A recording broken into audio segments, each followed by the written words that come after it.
Bom dia a todos, muito bom estarmos juntos novamente para louvarmos e bendizermos ao nome do Senhor. Muitos irmãos estão ou com suspeita ou contaminados, então vamos orar pelos nossos amados irmãos, né?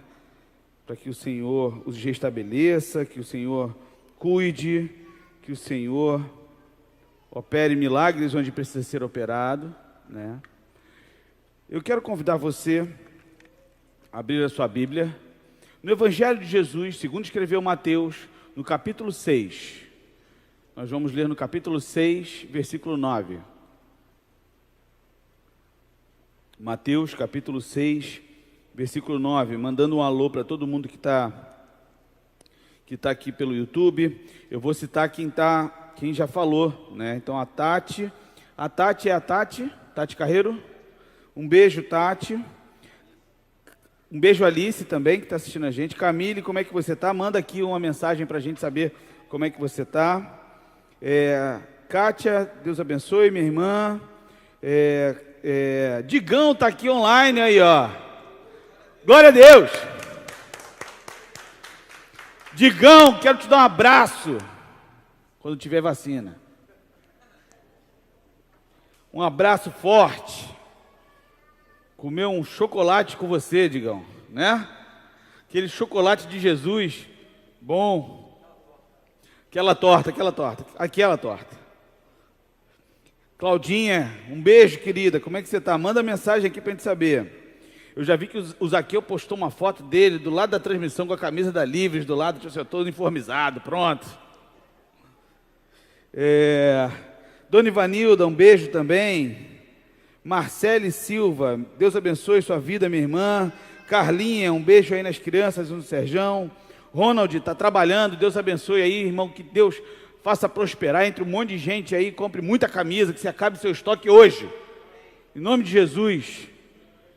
E aí domingo que vem você já está aqui, porque não tem estoque para vender. Diácono Armando, Dona Neuza, um beijo para vocês, Deus abençoe a vida de vocês. Feliz demais de estarmos juntos novamente. Diguinho está aqui, porque aqui tem Diguinho, tem Digão, tem Digo, tem até Rodrigo. Tem até Rodrigo aqui. Um beijo, a mãe do Márcio está assistindo a gente aqui. Dona Lídia, um beijo. Querida flamenguista, estamos já na concentração para logo mais. Deus abençoe, em nome de Jesus, o nosso coração. E para que a gente torce? Não estou falando para o Flamengo não, gente. Estou falando para a gente ser feliz hoje à tarde. Ninguém vai dizer, o pastor está pedindo para orar pelo Flamengo. Não é isso não. Eu estou pedindo para ter uma tarde de paz, de alegria. Entendeu? Aí vou dizer, o pastor é mó herege, pediu para orar pelo Flamengo. Não, isso não. Nós estamos na série de mensagens, O Caminho da Felicidade. E a gente tem conversado sobre isso. E nós estamos especialmente imersos na oração do Pai Nosso, em que a gente se propõe a mergulhar a fundo em cada expressão do texto. Então a gente tem pregado o Sermão do Monte, versículo por versículo, mas especialmente na oração do Pai Nosso, nós estamos analisando cada expressão da oração que Jesus nos ensinou. O Lincoln fez um apanhado geral da oração e eu tenho tratado expressão por expressão. Eu comecei falando sobre qual era o significado da expressão. Desculpa, gente, a Siri está aqui falando, desculpa. E eu falei o significado da expressão Pai Nosso. E nós aprendemos que o Senhor Deus é o nosso Abba. E que Abba é a expressão da criança pequena, que não sabe falar pai ainda, que não sabe nem com quem está se relacionando, mas sabe que tem segurança. Abba é papá.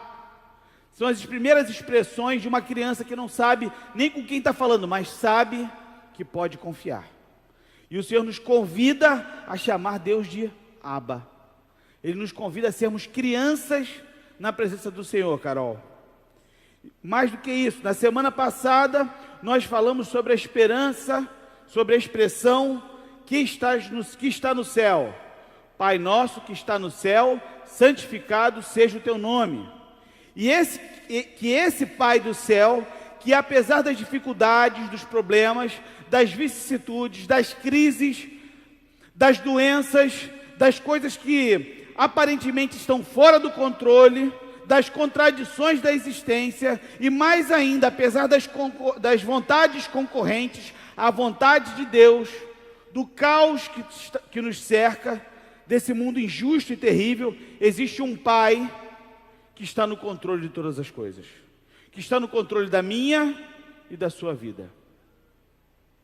Um Pai amoroso, Criador de todas as coisas, soberano sobre tudo e sobre todos, que reina do seu alto e sublime trono, e que nos diz: eu sou o Pai do céu, eu tenho uma outra natureza, não o Pai falho, o Pai ausente, o Pai que desaponta, o que não está presente quando você mais precisa. Ele diz: eu sou o Pai perfeito, o Pai que não deixou de estar no controle. Não atrapalha não, hein? Se quiser ficar aqui, Diguinho, criança tem que fazer bagunça. Se quiser deixar aqui, não tem problema não. E aprendemos também juntos, semana passada, que não há como santificar o nome do Senhor. Quando a expressão santificado seja o teu nome, não é a gente que santifica o nome do Senhor, porque o nome dele já é, a sua natureza é santo, santo, santo. Logo, não há nada que eu e você possamos fazer para torná-lo mais santo. E o que o Senhor Jesus está nos ensinando é que, quando eu digo que o teu nome seja santificado, santificado seja o teu nome, eu preciso entender é que, na verdade, é que na minha vida, na minha família, nos meus filhos, no meu trabalho, no meu caminhar, o nome do Senhor precisa ser santo. E aí, santificado seja o teu nome, significa a escandalosa obra do Abba poderoso, mexendo em mim, transformando meu coração, mudando o meu viver, mudando o meu caminhar, e dizendo para mim: meu filho, relaxa, porque a obra começa de dentro para fora e não de fora para dentro. E que santidade, segundo Jesus, é ser gente de verdade, e entender quem é você na sua condição humana. É a escandalosa obra desse Deus poderoso, e que diz: eu sou o Abba Todo-Poderoso e efetuo em você a mudança que eu quero no seu coração. E hoje nós vamos ler juntos, nós vamos meditar juntos, nós vamos aprender juntos, em nome de Jesus, o que diz o texto do versículo 9, do capítulo 6, pelo menos parte dele, nessa manhã. Venha o teu reino. Mas antes disso, eu quero que você feche os olhos. Vamos fechar os olhos e vamos fazer uma oração. Abba, o nosso Deus poderoso, queremos te pedir, Senhor, em nome de Jesus, que o teu Espírito seja derramado em profusão sobre essa assembleia, sobre essa igreja, sobre quem está me assistindo agora, que haja iluminação do teu Espírito, que haja sossego na nossa mente, para a gente entender, ouvir, escutar, qual seja a tua vontade para o nosso coração nessa manhã. Eu quero te pedir, Senhor, em nome de Jesus, que tu erga a tua cruz sobre esse púlpito, e que eu diminua, e que tu cresças para a glória do teu nome, em nome de Jesus, amém. Mateus, capítulo 6, versículo 9, página 957, minha versão diz assim: portanto, orai deste modo: Pai nosso que estás no céu, santificado seja o teu nome, venha o teu reino, seja feita a tua vontade, assim na terra como no céu. Mas eu queria que a gente repetisse junto, em uma só voz, só a primeira parte do versículo 10. Venha o teu reino. Mais uma vez. Venha o teu reino. Venha o teu reino. Oi, dá um soquinho. Uma cotovelada. Cotovelada. Isso. Uma cabeçada agora. Ui, caí. Coisa linda. Bênção do Senhor. Deixa vir a mim os pequeninos, porque dos tais é o reino dos céus. Isso é manifestação do poder de Deus sobre nós. Reza a lenda em uma terra longínqua e distante, inóspita, que uma mulher pobre, muito pobre, tinha 2 filhos. E ela era tão pobre que o seu filho mais velho tinha que andar mais ou menos 10 quilômetros até a casa da sua avó para pegar pé de galinha, pão velho, ou qualquer outro tipo de ajuda que aquela avó podia dar, que também era muito pobre. Muita necessidade eles passavam. Essa mãe sustentava a casa sozinha, pois seu marido nunca cumpria com as suas obrigações, nunca estava junto dela, nunca sustentou a sua casa. Então ela tinha que se virar nos 30. Esse é o retrato de muitas famílias do nosso país hoje. Mais de 50% dos lares brasileiros é sustentado por mulheres. E para piorar ainda mais o cenário, por um descuido dela, ela engravida do seu 3º filho. E você imagina uma mulher que passa necessidades com 2 filhos, com um monte de problemas financeiros, engravida de repente. E aí o que todo mundo pensa, Flavinha? Desajuizada. Mulher não sabe o que pensa, né? Pobre, adora ter filho. É o que todo mundo pensa. E para piorar ainda mais esse cenário, ela tinha um índice de toxoplasmose muito alto, o que fazia da gestação uma gestação de risco, de alto risco, tanto para si quanto para o bebê. Essa mulher trabalhava como auxiliar de enfermagem, e os médicos que trabalhavam com ela aconselharam: olha, tira essa criança, porque ou essa criança vai nascer com algum problema muito sério congênito, talvez sem cérebro, ou você vai morrer durante essa gestação.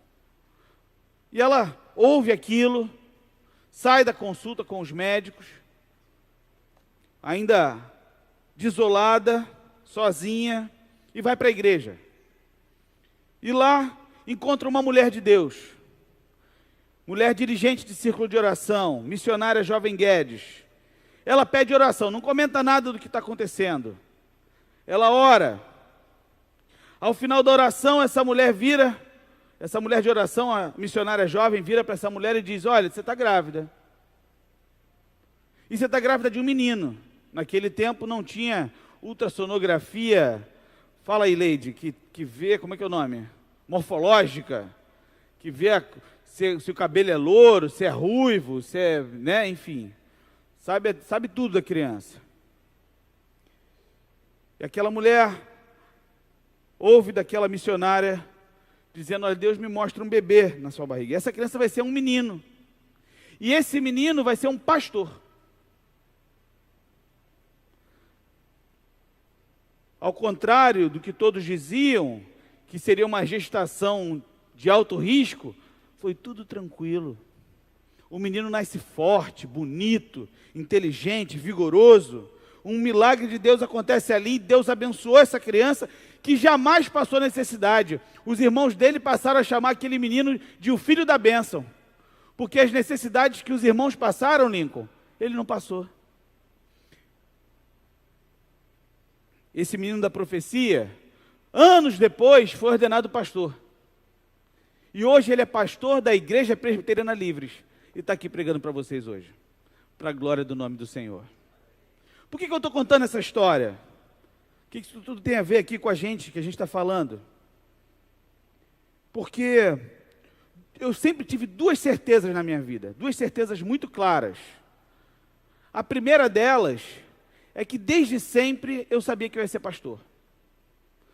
Essa missionária jovem virou minha avó, Leide. Então eu chamava ela de vó jovem, da Mires. E ela só me chamava de pastorzinho. Eu ia na igreja dela: não, o pastorzinho está aqui hoje, vai pregar. Aí subia eu, o pastorzinho, para pregar. 110 quilos pregando, pastorzinho. Sensacional. Vó, né, cara? Vó. Sempre muito amorosa, uma mulher de Deus. Plantadora de igreja. E minha mãe ouviu a mensagem do Senhor e guardou e acolheu aquilo no coração como profecia do Senhor para a sua vida. E a outra A outra certeza que eu sempre tive na minha vida, além de saber que seria pastor, é de que eu seria pai. Eu sabia que eu ia ser pai. Eu só não sabia que eu seria pai de 2 princesas, agora 3, tão lindas quanto as que eu tenho hoje. E eu amo vocês, porque vocês são a realização de um sonho que Deus sempre colocou no meu coração, viu? Que lindo, né? Mas eu me lembro, eu estou falando, dando essa volta toda, para lembrar com muita clareza de algo que eu tenho conversado com o Lincoln durante essa semana, e tenho conversado, a gente também conversou no conselho, a gente teve reunião de planejamento na quarta-feira, mas eu queria lembrar com muita clareza de um congresso de adolescentes que eu participei. Eu já fui adolescente assim da idade de vocês, pode não parecer. Há uns 15 anos atrás, mais ou menos, eu era um adolescente como vocês. Quando eu fui desafiado por um pastor, que ao final de sua pregação dizendo o seguinte: quantos aqui se sentem chamados para ser pastor? Quantos aqui se sentem chamados para ser missionários? Para ser ou para serem? Enfim, entendo a minha boa vontade em tentar falar o correto, mas eu não sei se é para ser ou para serem. Para ser, tá certo. Para ser missionários, para serem missionários, sei lá. Eu estava ali impactado com aquela palavra do pastor, emocionado, vocês sabem que eu sou da emoção, chorando. Meu coração ardia, e quando ele falou assim: se você se sente chamado por Deus para ser missionário, para ser pastor, eu quero orar por você. Eu devia ter, sei lá, 12, 13 anos, se tivesse 13. Eu estava sentado lá no meio de todo mundo, levantei, fui o primeiro, eu falei: é comigo. Levantei, fui à frente, chorando, me ajoelhei, de olhos fechados, eu não sabia nem o que estava acontecendo ao meu redor. Ele orou, e ele dizia: Senhor, derrama sobre esse menino a tua glória, a tua unção, faz acontecer a verdade do teu chamado na vida dele. E eu estou pensando: pô, o senhor está falando comigo, com a mão na minha cabeça, né? Falei: pô, congresso de adolescente, né? Falei: caramba, ele vai orar pelos outros, que ele não tirava a mão da minha cabeça. Antigamente podia, gente, teve um tempo que a gente podia colocar a mão na cabeça das pessoas. Algumas pessoas nem lembram mais disso, né? Antes do coronavírus, antes do apocalipse coronavírus. E ele colocando a mão sobre mim. E aí ele termina a oração, quando eu abro os olhos, eu chorando, soluçando, só tinha eu. Falei: ih, que mico, hein? Eu chorando, achando que estava todo mundo ali junto comigo. Uma igreja relativamente grande, devia ter umas 300 pessoas. Estava eu ali sozinho.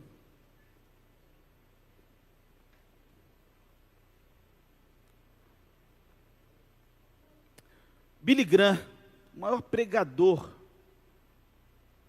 da modernidade. Billy Graham conheceu Jesus a partir de uma cruzada evangelística grande na sua cidade, muito grande, que foi considerado um fracasso, porque apenas uma alma se rendeu a Jesus. Billy Graham. Só ele aceitou Jesus na cruzada. Mais ninguém, Alex. Os caras fazem: não, vamos fazer uma grande cruzada.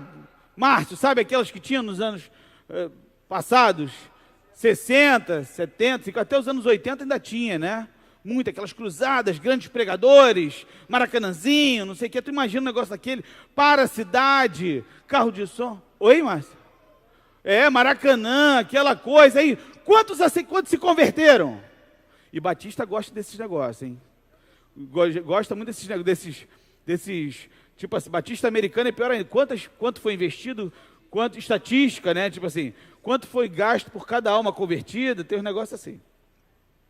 E aí, uma pessoa aceitou Jesus. Quem foi essa pessoa? Billy Graham. Billy Graham. Hã? Sniper de Jesus. Exatamente. Exatamente. E por que eu estou falando tudo isso? É porque nós paramos de desafiar as nossas igrejas, aos nossos irmãos, a ter uma história de comprometimento da sua vida com o reino de Deus. A nossa história de seguir o chamado de Jesus, a nossa relação com Deus, parece que começa com uma vida melhor, passando por um bom casamento, por uma boa profissão, por prosperidade, por cura, e termina com alguém que frequenta os cultos dominicalmente, sem nenhuma relação mais de empenho, de engajamento com a expansão do reino de Deus. No texto que a gente acabou de ler, Jesus diz: venha o teu reino. Mas o que isso significa? O reino de Deus se inaugura com a vinda de Jesus. João Batista, que é o precursor que abre o caminho de Jesus, ele diz: arrependam-se, porque é chegado o reino dos céus, ou o reino de Deus, é a mesma coisa. E na medida que o evangelho vai crescendo, porque Jesus começa a anunciar o evangelho, ele diz: o reino de Deus está entre vós, eu estou entre vocês. Quando é inaugurado o reino de Deus, a gente precisa entender uma outra coisa: como é que o reino de Deus se expande. O reino de Deus se expande na medida que o evangelho é anunciado aos pecadores, e o reino de Deus vai se alargando as suas fronteiras, ou seja, quando a gente começa a orar, quando a gente começa a entender, quando a gente começa a perceber que a nossa vida só existe sentido se houver uma canção na nossa mente e no nosso coração, que é: Maranata, ora vem, Senhor Jesus. É quando a gente olha para a vida e vê que a nossa perspectiva não é apenas essa existência, mas que existe algo muito maior preparado para nós, Mateus. Que existe algo muito maior feito por Deus, para nós, para que a gente entenda que essa existência, João, é apenas passageira. Nós somos apenas estrangeiros em uma terra estranha. Ou seja, orar pela vinda do reino na sua plenitude e testemunhar o evangelho de Jesus para que todos ouçam sobre o reino de Deus e a sua vontade. João Calvino diz o seguinte sobre isso: é tarefa da igreja dar visibilidade ao reino invisível do céu. É nossa tarefa dar visibilidade ao reino invisível do céu. E aí o reino de Deus vem. Essa oração, venha ao teu reino, Giovana, ela se torna verdadeira quando a minha vida, a sua vida, é palco da manifestação do amor de Deus nesse mundo. O reino de Deus vem, essa oração da Miri se torna verdadeira quando a minha vida, quando a sua vida é um palco da manifestação do amor de Deus nesse mundo. Orar para que o reino de Deus venha é viver vivendo e evangelizando. E uma frase atribuída a São Francisco de Assis, que eu acho maravilhosa, diz: evangelize. Evangelize sempre. Se necessário for, use as palavras. As pessoas ouvem mais o que eu faço do que eu digo. Os seus atos falam tão alto que eu não consigo ouvir a sua voz. O reino de Deus se manifesta primeiro num lugar especial dentro de mim, no meu coração. O milagre da salvação acontece na minha vida e, a partir daí, eu preciso entender que eu vou levar isso até as últimas consequências. Até as últimas consequências mesmo. Até a morte, se for necessário. Eu sou salvo, lavado e remido pelo sangue do Cordeiro. O milagre da salvação me alcançou. Ele aconteceu na minha vida, e a partir daí eu não vivo mais para mim. A minha vida é dele. E o que acontece aqui no meu coração transborda de tal maneira que inunda o coração de quem está perto de mim. É inevitável ser cristão e não ser contagioso, no melhor sentido da palavra. Nesse momento de coronavírus, a gente tem que ter cuidado até com as palavras. Sabe por quê? Sabe por quê? Porque tanto eu quanto você, Anselmo, quanto Paulo, fomos crucificados com Cristo. Assim, já não sou eu mais quem vive, mas Cristo vive em mim. E a vida que vivo agora no corpo, vivo-a pela fé no Filho de Deus, que me amou e se entregou por mim. Isso está lá em Gálatas, capítulo 2, versículo 20. A vida que eu vivo não é mais minha, precisa ser dele. Orar vem o teu reino é viver sob a condição de que a minha vida precisa ter uma entrega total e irrestrita ao que Deus quer para mim. E aí deixa eu fazer uma pergunta para você, para todos vocês. Para você, para você, para você, para você, para você, para você, para você, para você, para você, para todos você. O que Deus quer para a sua vida? Você já perguntou isso? Você que está me assistindo agora, pela internet, pelo YouTube, de repente você está me ouvindo daqui a 3 meses. Você já perguntou o que Deus quer para você? Imagina você com 22 anos, por exemplo, no auge da sua juventude. Quem tem 22 anos aí? Tem alguém que tem 22 anos? Sem mentir. Então baixa a mão. A Flávia e o Fabrício levantaram a mão. Quem tem 22 anos? Flávia e Fabrício. Os 2 meninão. Meninão, entendi. 22 anos de Igreja Livres. Não, estou falando de vida. Não tem ninguém com 22 anos? 21.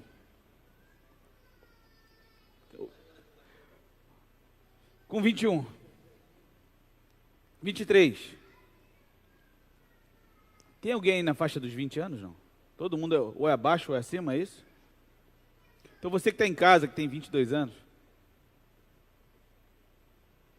Imagine que você mora nos Estados Unidos. Seu pai é médico e político lá. Uma família que tem fazendas, propriedades, posses. Você é rico. E aí, de repente, a igreja que você está passa por um avivamento enorme. Maravilhoso. Deus estremece as estruturas daquela igreja. E você é desafiado pelo Senhor da seguinte maneira: o pregador pergunta: quantos aqui sentem o desejo de ser missionários? Esse menino de 22 anos ouve aquilo, ele vai para o seminário com o coração cheio de alegria, e algo mais inusitado ainda acontece. Esse não sou eu não, tá, gente? Só para deixar claro. Esse é outra pessoa. Ele ouve um chamado mais inusitado ainda. Século XIX, ele ouve um chamado para ir para o Brasil.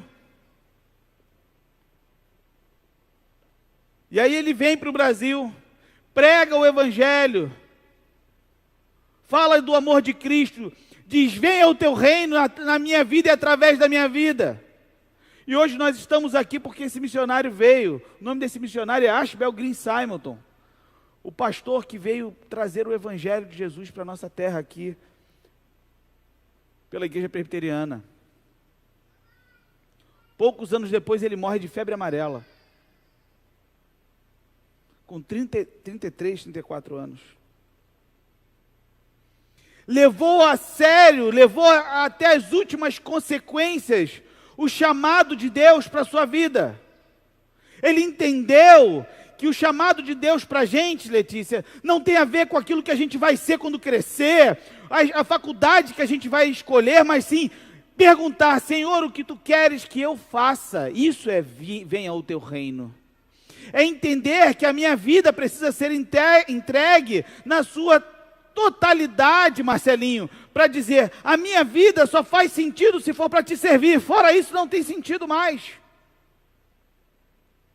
Venha ao teu reino é entender que o reino de Deus já não existe mais só dentro de nós, mas sobretudo é entendido como tendo que ser estabelecido para fora de nós, a partir de nós. Eu sou a instrumentalidade da existência do reino de Deus nessa terra.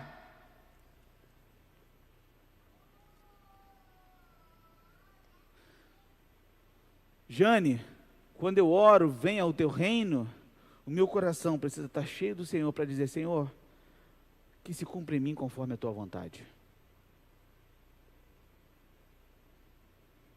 Em segundo lugar, O reino de Deus é um reino em expansão, mas não por força e nem por violência. Vocês sabiam que na Bíblia não existe a expressão reino das trevas? Não existe. O único reino que é tratado, Rosane e Rosana, para pronto já não é, o único reino que é tratado na Bíblia é o reino de Deus. Quando a Bíblia vai falar das trevas, do inferno, chama de império das trevas, Carol. Não fala de reino das trevas, Flávia. Fala de império das trevas. Ué, então qual é a diferença entre império das trevas e reino? Ou melhor, a expressão império e a expressão reino. Império é dominação, é invasão, é a expansão mediante violência. Então, por exemplo, o Brasil foi descoberto por Portugal. Nós fizemos parte da coroa portuguesa, do Império Português. O Império Romano, dos tempos de Jesus, também era assim. Ele ia se expandindo a partir da violência, a partir da guerra. Isso é império. Tanto que a gente fala, não, aquilo ali é um comportamento imperialista, de imposição, da vontade sobre o outro. Tu tá demais, hein, moleque? Tu tá bonito pra caramba. Oi. Tudo bem? Almoço. Tem problema não, gente. Isso é maravilhoso. Criança é sempre maravilhoso. Ainda mais que o Heitor. Maravilhoso. Deixa ele, pô. Deixa ele, relaxa. Reino já é outra coisa. Reino tem a ver com pertencimento. Reino tem a ver com nacionalidade. Reino, a gente vive numa república, então a gente não tem reino. Mas, por exemplo, nós temos na Inglaterra, na Grã-Bretanha, esse lugar, Grã-Bretanha, né? Grã-Bretanha, o Reino Unido, que tem uma rainha, que tem 395 anos. 194?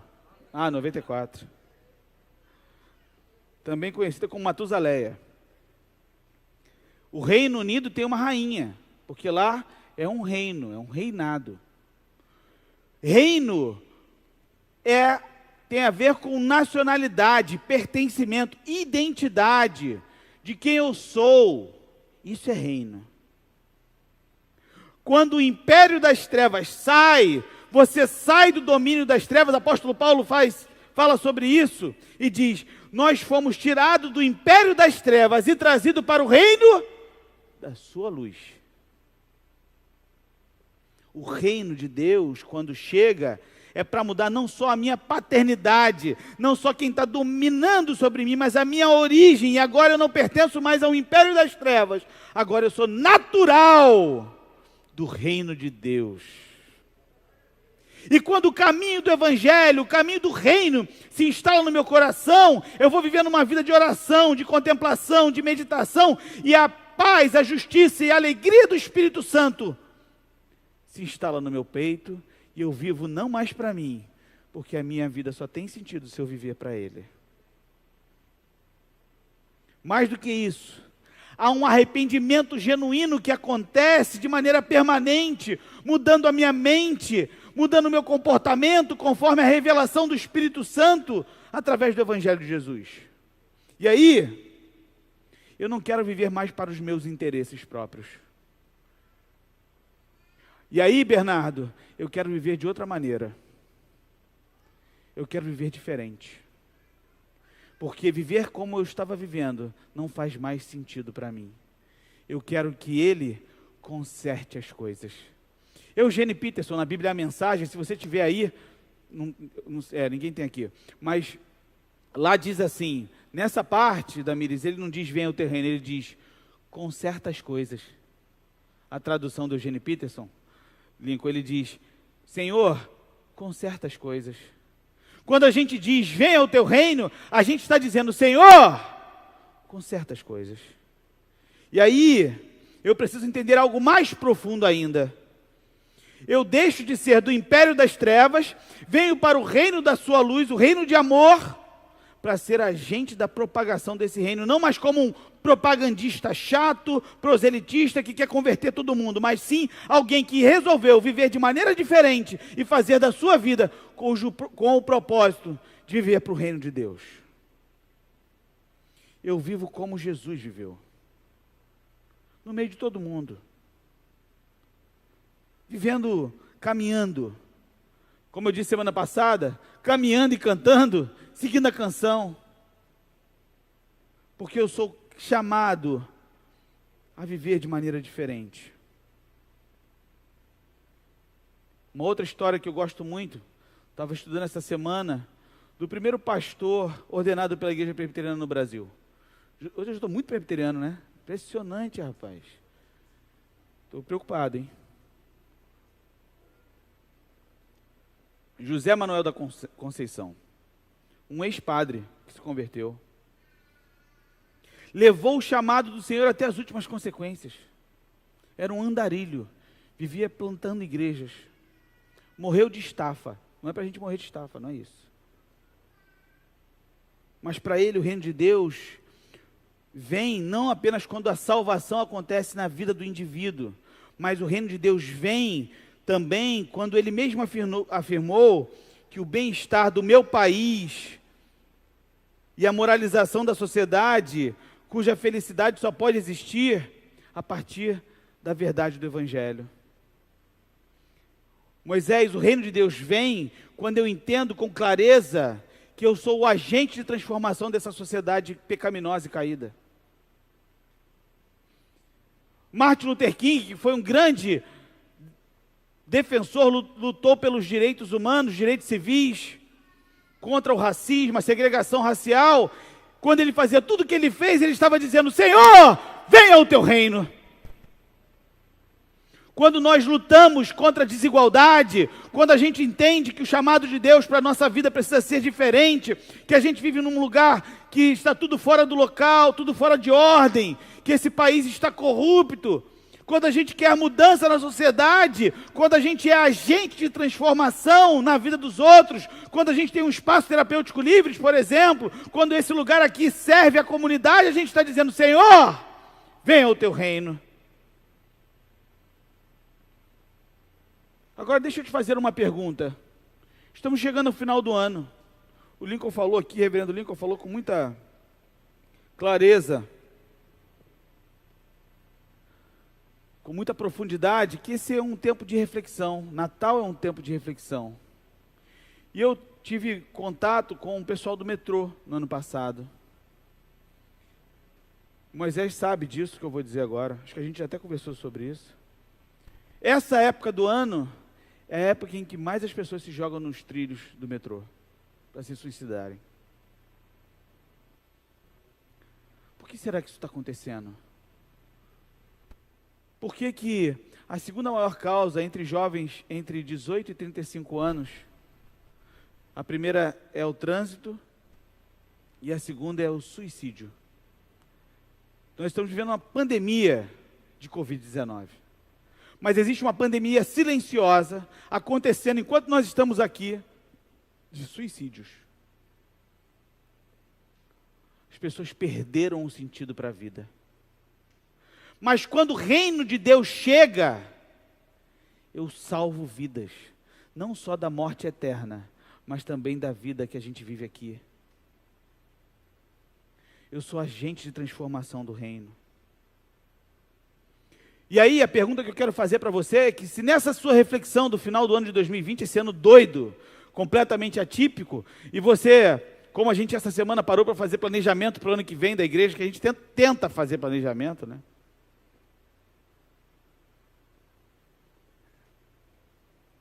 A pergunta é, onde Jesus se encaixa nesse teu planejamento aí? Onde o reino de Deus se encaixa aí nos teus planos? Qual é a parte que cabe ao Senhor nessa história?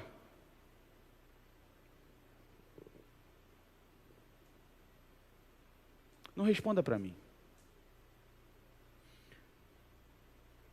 Na reunião do conselho, a gente já tinha feito algo não parecido, mas a gente falou sobre isso, eu já falei isso aqui na igreja, que no ano passado, na época, um pouco antes da eleição, eu disse, nós não teríamos eleição para pastor efetivo dessa igreja.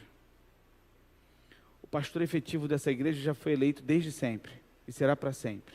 O nome do pastor efetivo dessa igreja chama-se Jesus Cristo. Eu sou pastor auxiliar dele. E eu não o auxilio.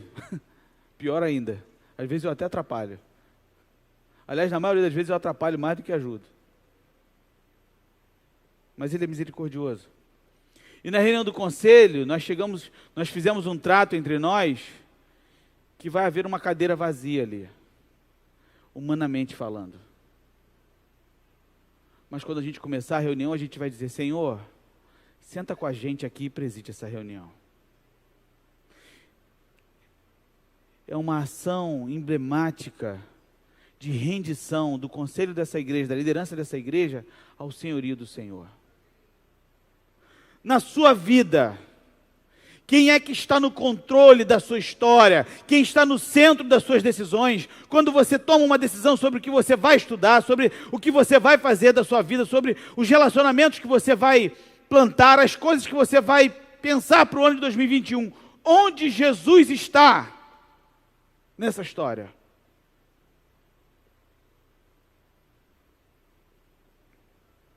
Venha o teu reino. Venha o teu reino, João, é olhar para a sua história e dizer, Senhor, toma a frente disso aqui.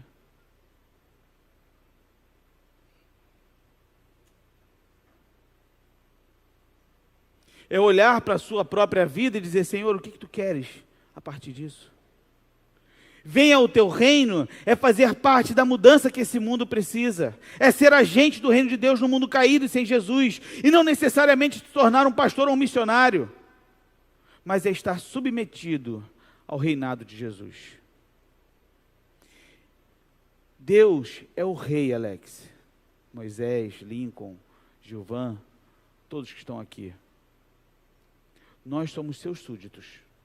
Não o contrário. Não o contrário. Venha o teu reino é ser diferente e fazer diferença.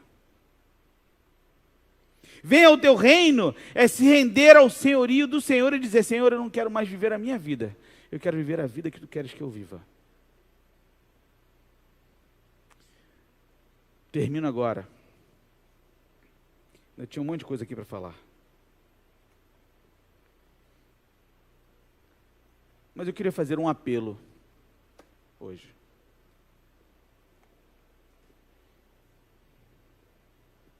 Você quer orar, venha ao teu reino? Faz sentido para a sua vida dizer, Senhor, venha ao teu reino na minha vida? Perceba que Jesus está ensinando, Carol, não é uma oração comunitária, ele está ensinando uma oração individual, porque antes do texto da oração do Pai Nosso, ele diz, vai para o teu quarto, sozinho, em secreto, e fala com aquele que vem em secreto. E ora para ele, Giovana, que conhece você de uma maneira, Leide, que ninguém conhece, e fala com ele. Se essa mensagem fez sentido para você, no seu coração, se essa mensagem encontrou acolhida no seu coração, venha ao teu reino, eu quero orar por você. E eu tenho certeza do que eu vou dizer agora.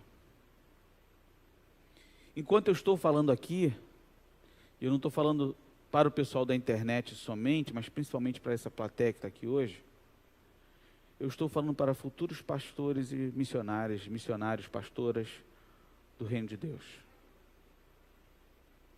Eu quero desafiar essa igreja a ser uma igreja missionária. Nós temos experimentado a ação de Deus de maneira muito especial entre nós. Um avivamento muito especial de Deus para o nosso coração.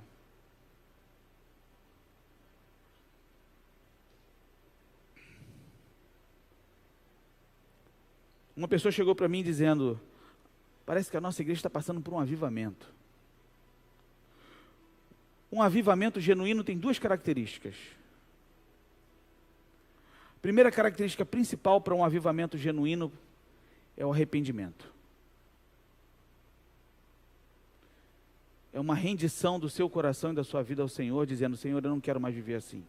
Eu quero viver diferente. Vem me mudar o meu viver.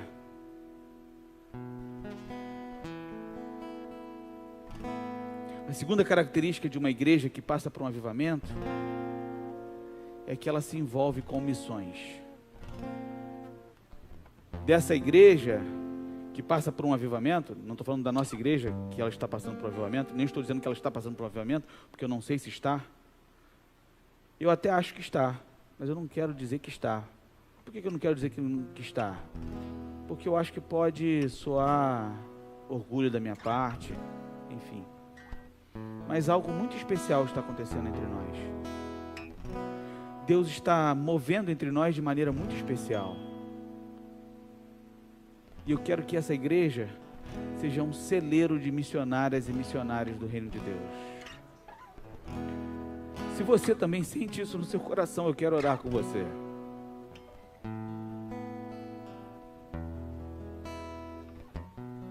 Eu quero orar com você que está me assistindo em casa e que coloca a mão no seu coração e diz: eu estou sentindo algo diferente aqui. Um chamado especial de Deus para a minha vida que eu não tinha sentido até hoje. Para viver a realidade dessa mensagem: venha o teu reino. Eu quero orar com você.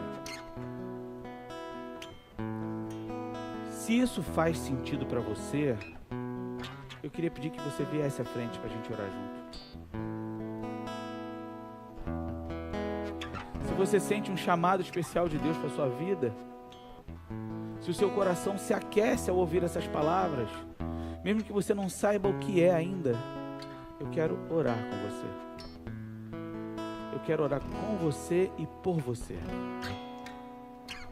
Se você sente que você quer entregar o seu coração a Jesus, dizendo: Senhor, até hoje eu vivi para mim, seguindo apenas os meus próprios desejos, anseios, porque foi assim que eu aprendi desde sempre. Mas agora eu estou ouvindo a tua voz com mais clareza e eu quero viver para um chamado especial na minha vida. Se você se sente tocado pelo Espírito Santo, eu quero orar com você. Eu quero que o Espírito Santo aqui entre nós tenha liberdade para mover-se e para falar ao coração daquele que talvez nunca tenha ouvido isso na sua vida, na sua história, para a gente orar junto. Talvez você está me assistindo em casa agora e também sentiu isso no seu coração. Um chamado especial aí dentro, balançando o seu ser, mexendo com o seu coração. Não tem como você vir aqui agora, mas onde você estiver agora, coloca a mão no seu coração, que eu quero orar com você. É muito interessante, porque num determinado momento os apóstolos estão caminhando e um homem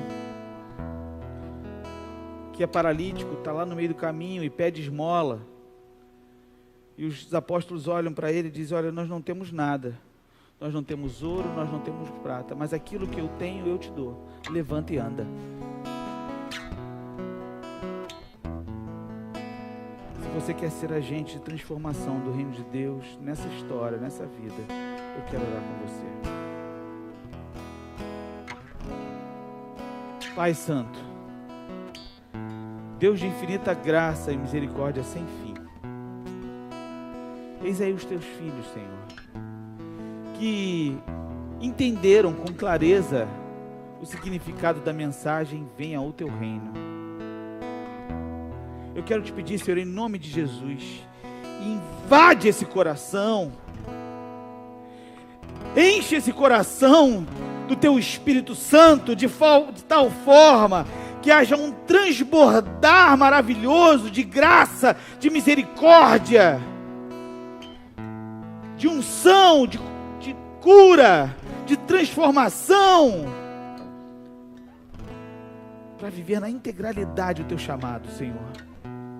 Não para viver uma vida cotidiana normal, de quem só se diz membro de uma igreja, mas que percebe que há um chamado de Deus para o seu coração, para a missão, para o pastorado, eu não sei, mas eu quero agora em nome de Jesus te pedir, Senhor, confirma isso no coração dos teus filhos.